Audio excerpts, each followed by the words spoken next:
So this is a new yoga flow. Start with Malasaña, go into a cat and cow pose and do this for at least 5 to 6 repetitions. Inhale into cat pose, exhale into cow pose. Keep doing, keep doing.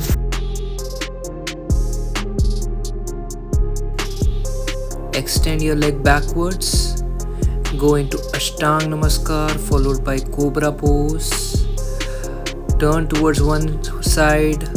Use your left hand to grab your right thigh. Do the same on the other side. This will do a complete spinal rotation and also fix your any of the spinal issue. Avoid if you have slip disc. Now slowly go back to the cat and cow posture. Again repeat for 5 to 6 repetitions each. Inhale to cat pose, exhale to cow, inhale to cat, exhale to cow, and come back to Malasana.